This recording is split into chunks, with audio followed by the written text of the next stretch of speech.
Okay. I wanted to discuss what is the Ikka Avodah of Rosh Hashanah. We have Rosh Hashanah coming in a day. What's the Ikka Avodah that we have to do? So, what is everybody davening for? Everybody davens is Mazay Noisef Shalodom Kitzuvim in Rosh Hashanah. So, of course, everybody is very busy davening for Mazaynis because that's Kitzuvim. So, if you daven good in Rosh Hashanah, so hopefully you'll get a big piece of the pie. So, what do we have to do in order? Lamazagin, that's what's important. Which we all know, the emes that it's not, and I'm focusing on the midah of emes. Now we know that Rebbeinu Shalom created the world, and when he created the world, it started off with the Aleph Beis, the first three Oisiyos in Aleph Beis, it was called Imais, this is in Sefer Yetzirah, it's called Emesh, Aleph Mem Shin. And Aleph Mem Shin represents Avir, Mayim, Eish. And those are the Yesodis of the Bria, and that's how the world was created. Now we know also that Chaysamei Shel HaKadosh Baruch Hu is Emes. Right, as I state many places. Why is Chaysamei Emes? Because as we learn many times over, that what's the Ikka what's the Ikka of the spheres? Is the Malchus. Because everything goes Al Shem the Achroin. Right? Because Achroin is Kail everything from before it. Right? So everything is included in the last part. It's like a Achroin Chaviv. So this Chaysamei Shel HaKadosh Baruch Hu, what's Prat Chaysamei? Chaysam is the last thing of the, we'll call it a letter of whatever it is. The last thing is the Chaysam. So the Malchus and the Chaysam have a very close connection because everything is included in it. If let's say you got a psak, let's say from a Bezdin or whatever it is, and there's no signature on the page, so it's not worth anything. Because no chasima makes it into a something. So, now the midah of emes, as we know, spoke about it many times, that it's gematria number 9, and number 9 keeps on going. No matter how many times you keep on multiplying the number 9, so it keeps on coming back to number 9. Like 2 times 9 is 18, 8 and 1 is 9. Same thing, you go another one, 3 times 9 is 27, comes back, 7 and 2 is Vita 9. Everything comes back, that's emes.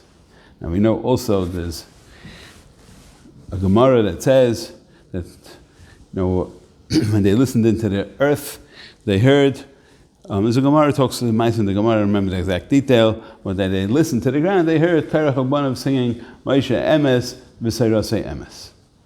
So, and we know that Chaysamei Shel HaKadosh Baruch Hu is Emes, so therefore, the Ikka Chiyus, and I say Chiyus, what am I saying? Chiyus of a person is the Torah, because if you take Moshe Emes, so I say Emes, so Emes Mispar Katan is 9. That's why there's such an Emes to it. But if you take Moshe Emes, so I say Emes is 2 times Emes, and the Mispar Katan is Chai.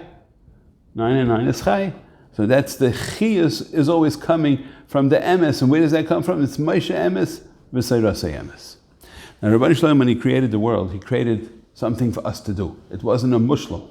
It was like writing the whole letter without the chasima to it. So, I wanted to shtel to this thing, and you could be arguing on me, but I was thinking it might be emes.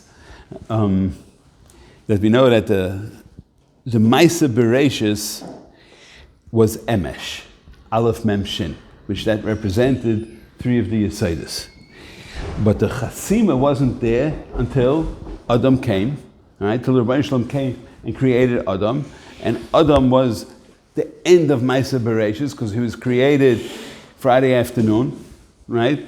So that was the end of it. So that was the Chaysamei.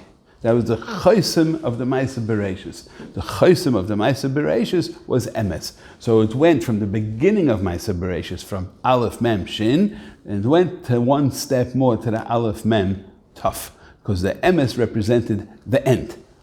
Because that's the Chasima is an Emes, so therefore it represented the end from the Emesh to the Emes.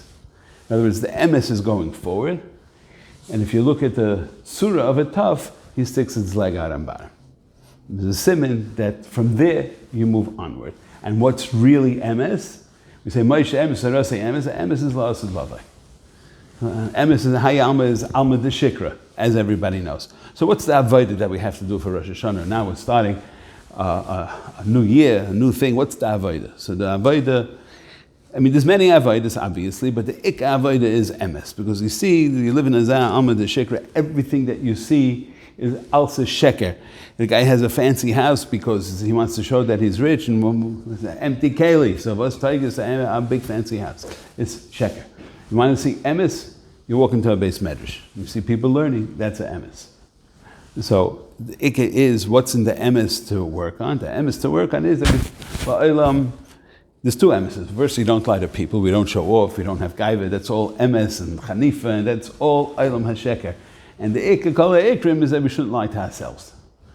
To think that we're much more than we are, either we have more money or we're smarter or we're better looking, that we have to know who we are. What's an anav? An anav is more emes, because he knows the emes. That's why that midah, a midah of a gaiva is sheker. A midah of an anav has an element of an emes. The aniva could also be fake. The anava could also be fake, but I'm not talking about this. I'm just saying the ikka midah for Rosh Hashanah is emes meila. Then the mezaynos of ketzuvim, you know, the chas v'shalom won't be any chash geneva and anything, because you know the emes. Rebbeinu Shalom is supposed to give me this, therefore I have it, and if I'm not supposed to have it, I don't. So therefore, I would like to wish with that midah of emes that everybody should have a ksiva v'chasima tova and a good kupen shtior, and it should be emes la'amita.